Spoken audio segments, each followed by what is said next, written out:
خاص جگہوں کے بال مشین سے کاٹنا، عام طور سے بغل یا زیر ناف بال ریزر سے کاٹے جاتے ہیں، اگر یہ بال مشین سے کاٹے جائیں تو کیا یہ شریعت کا حق ہو جائے گا؟ آسام انڈیا سے مقصد کاٹنا ہے، جس طرح سے چاہے کاٹیں، جائز ہے ہر طرح سے، لیکن سنت کیا ہے کہ مرد جو ہے زیر ناف بال ریزر سے کاٹے، یہ سنت ہے، اور بغلوں کے بال نوچے یا کوئی ویکس وغیرہ کے ذریعے جڑ سے اکھاڑے، یعنی انگلیوں سے نوچ لیں یا ویکس وغیرہ کے ذریعے جو ہے نا کسی چیز کے ذریعے ایسے اکھاڑ دیں تاکہ جڑ سے نکلیں وہ، تو یہ بغلوں کے لیے سنت ہے، کیونکہ نتف العانہ کا ذکر آتا ہے حدیث میں کہ نبی صلی اللہ علیہ وسلم نے بغلوں کے بال نوچنے کا حکم دیا ہے۔ بہت آسان ہے، پہلی دفعہ میں تھوڑی تکلیف ہوتی ہے،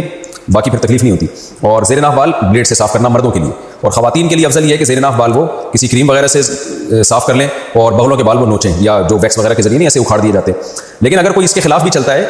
تو بھی ٹھیک ہے، تو بھی جائز ہے، کوئی گناہ نہیں ہے۔ مقصد یہ کہ بالوں کو بہرحال وہاں سے ختم کیا جائے۔ خاص جگہوں کے بال مشین سے کاٹنا، عام طور سے بغل یا زیر ناف بال ریزر سے کاٹے جاتے ہیں، اگر یہ بال مشین سے کاٹے جائیں تو کیا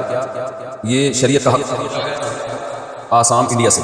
مقصد کاٹنا ہے، جس طرح سے چاہے کاٹیں، جائز ہے ہر طرح سے، لیکن سنت کیا ہے کہ مرد جو ہے زیر ناف بال ریزر سے کاٹے، یہ سنت ہے، اور بغلوں کے بال نوچے یا کوئی ویکس وغیرہ کے ذریعے جڑ سے اکھاڑے، یعنی انگلیوں سے نوچ لیں یا ویکس وغیرہ کے ذریعے جو ہے نا کسی چیز کے ذریعے ایسے اکھاڑ دیں تاکہ جڑ سے نکلیں،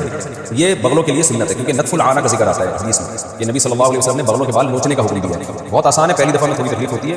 باقی پھر تکلیف نہیں ہوتی، اور زیر ناف بال بلیڈ سے صاف کرنا مردوں کے لیے، اور خواتین کے لیے افضل یہ ہے کہ زیر ناف بال وہ کسی کریم وغیرہ سے